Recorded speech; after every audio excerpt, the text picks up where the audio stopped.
Here we are at the Sony event space during Photo Plus, and I have the new A6600 camera. This is an APS-C camera.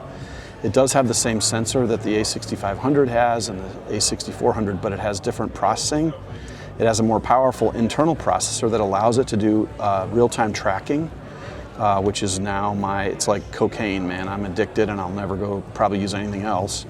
But the big attribute of this camera is that it uses a Z battery, which means that the days of carrying 4 batteries around during a wedding with an APS-C camera from Sony are over. The A6600 is probably going to break records for having the most images shot on 1 battery charge. So I'm pretty pumped about it. But this video is all about sports settings. So sports settings for the A6600 Sony camera. So there are some of the settings that I cannot access right now because I'm recording this on an Atomos unit and I'm getting video by having it in a video setting. But anyway, this first one, JPEG, I would leave that alone. JPEG quality, I would bump to extra fine. So I can't do that, it's grayed out because I'm in video right now, but I would go to extra fine. JPEG image size, 24 megabytes, or megapixels, that's perfect.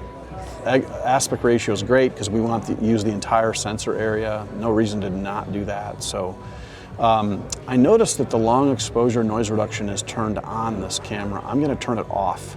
I think it's always best to be able to do your noise reduction in post, but if you're an amateur and you don't really know what you're doing, I would leave it on. High ISO noise reduction is normal. I'm going to leave that alone too. You can have normal, low, and off. I'm going to go with the default setting. Color space, I'm going to change this because I am primarily a JPEG shooter. I don't shoot RAW unless somebody asks me to, and if they don't ask, I don't shoot RAW. So I'm going to go to Adobe. Most of you, it seems like all the new photo enthusiasts, they're all using RAW, and that's fine. But I've been doing this a long time, and those of us that shot Chrome, we know how to expose, and so shooting JPEG is no big deal for us. So anyway. So I'm going to go down to drive mode, which it won't let me change. I'm going to go to high plus because for sports photography you want to shoot 11 frames a second. I mean, why not? You may as well turn that sucker all the way up and go. Don't have any other settings here. We're going to keep going through the menus. Focus mode, continuous AF. This is very important because they typically come out of the box set to AFA. You do not want AFA, you want AFC. So continuously autofocusing is what you want there. I'm going to leave both of these on balanced emphasis. The only time you would change this to either autofocus or release is if you're using adapted glass, like Canon glass. If you're using older Canon glass, I would probably switch it to AF. If you're using newer Canon glass, I would switch it to release. But if you're just using Sony lenses, just balanced emphasis is fine. Focus area, I'm going to make a big change here. So what we're going to do is we're going to activate this, and there are 6 different focus areas, but now there's 12, and I'll get to that at the bottom. So what you're going to do is you're going to roll all the way down to the bottom. So the first is wide, then zone, then center, then flexible spot. And notice these go small, medium, large. So when you see these arrows on either side, that means you have more options. Then the bottom one is expand flexible spot. And on this one, I'm going to go down one more to tracking. Now, it's not obvious from the menus, but now what you're going to do is you're going to go left and right, and you're going to have the same different options. And it's not going to let me do it because I'm shooting video. So my favorite one is tracking, flexible spot medium, or it'll just say flexible spot M. So what this should say is tracking, flexible spot M. That's where I'd recommend you start. So on to the next menus. Here we go. Don't need that, don't need that. Autofocus eliminator, you want to turn that off. For sports photography, it's really important that you don't flash anybody in the face with a light, especially if you're shooting basketball and you're sitting on the court. It's illegal, it violates NCAA rules, you get the refs mad at you, whatever.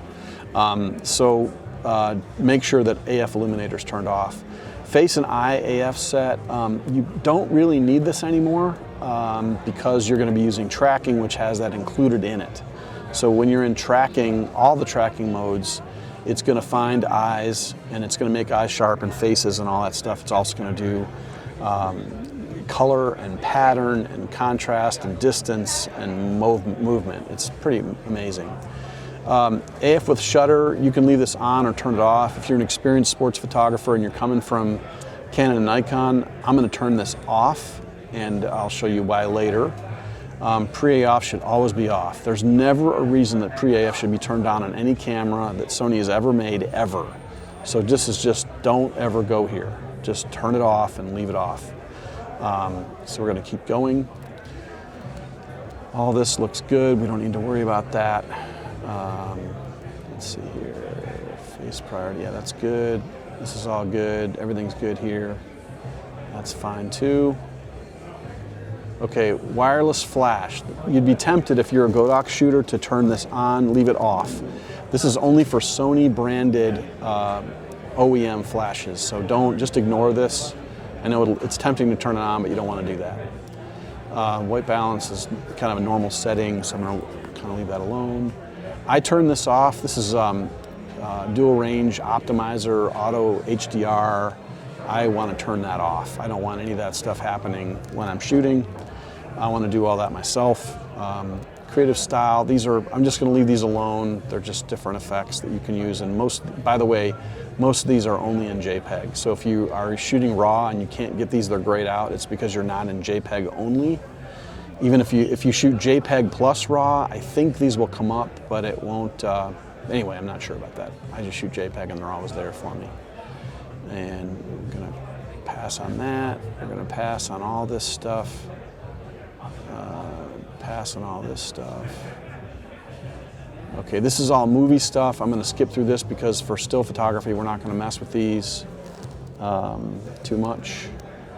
And okay, E front curtain shutter on. That's good. For sports photography, you want that on, not off. And I'm going to keep going. You definitely want steady shot on. This camera has in-body image stabilization, so it will only help you as you're shooting sports. Okay. Finder frame rate. We're going to change this to Finder high. And that's going to give the Finder, it's not going to make it higher quality, it's going to make it faster. So the read speed of the Viewfinder is going to increase so that you can track action properly. And this is really important if you're doing really, really tight photography, or if you're doing pans, you're tracking like doing auto racing or something like that, and you're in the infield and you're not far away. So this is a big deal. And Zebra is a video setting. We're going to not worry about that. Setting effect on is what you want for doing available light sports photography. Auto review turn off. If you're new to mirrorless, just trust me, turn this off, because what you see is what you get as you shoot. You won't need to hit review and look at it because you already saw it when you shot it. Okay, custom key. This is very important. So I'm gonna hit custom key, and then I'm gonna go all the way to the last one. Well, let me do this one first. So there is, on this first one, there's a double switch. There's AF, MF on the top, and then there's AEL on the bottom. And so what we're going to do is we're going to change this one. Right now it's autofocus, control, hold. And what we're going to do is we're going to change this one, and we're going to make this AF on. Just simply AF on right there. Okay? So now that switch in the upper position is AF on. If I put it, let's see. If I put it in the down position, that's AE hold. And what I'm going to do is I'm going to put this one on IAF. And that's just in the instance that you might go and use it without tracking. So if you're going to do something without tracking, then you would have the down position would be IAF. So if you're a portrait photographer and you don't want to use tracking, I don't know why you wouldn't, but hey, that's what you can do. And drive mode, all the rest of this stuff is good. So I think we're good there. We don't need to change anything here. So we're good with that setting. And we're going to go down to function menu set. Now this one I'm not going to set up for you because this is something you'll need to do based on what you actually use. So for example, I'm never going to use raw JPEG because I only shoot JPEG. So I would just task this. These upper 6 and these lower 6 can be customized to whatever you want them to be for still photography. So if you find yourself digging through the menus for the same things over and over, this is a huge time saver and you can just plug them in. So as an example, this one is set for drive mode and I want that to be there, that's good. Focus mode? No, I'm never going to use focus mode for anything, so I don't need that. So what I'm going to do instead is change this to, let's see what I'll change it to. Yeah, maybe I'll use this for aspect ratio. I love shooting squares. I love shooting different things, so now it's aspect ratio. So you can just do these for whatever you like. Focus area, you'll never change that. So, I'm sorry, you will, because that's how you access all the other stuff, so that's good. Anyway, you'll just go through here and figure out what you want, and it's best to put the top 3 as the top 3 things that you access most of all, and then the same for the rest of it. So that's what that is. I'm going to keep going. Okay, audio signals, I usually turn this off because I don't like the camera beeping and stuff like that. So turn that off. And we're good here.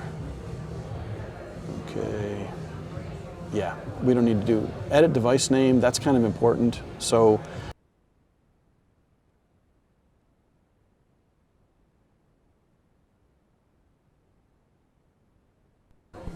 okay, it's not going to let me edit device name because it would change this video.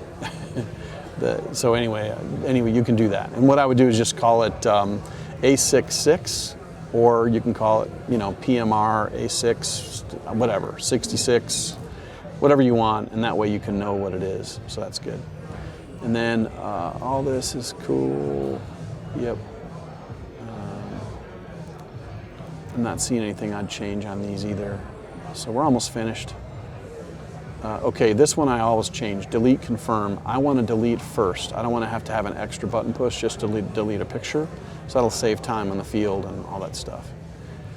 Display quality, we're going to go to high, and that's going to give a much better resolution.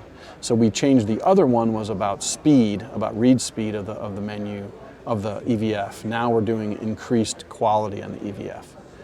And that's all good. By the way, if you ever use a camera as a remote, you can just put this thing on 30 minutes and the camera's not going to die because it's got a Z battery in it. So these are the most awesome, this is great. With the Z battery in it, it's incredible. I'm going to leave it on 1 minute though because I'm not doing remotes today. And all the rest looks pretty good. Yeah, this all looks great. So I'm not worried about any of these. And yeah. So I think we're almost there. Date time setup is pretty self-explanatory. Notice that you can set the file name. It does not have to be DSC.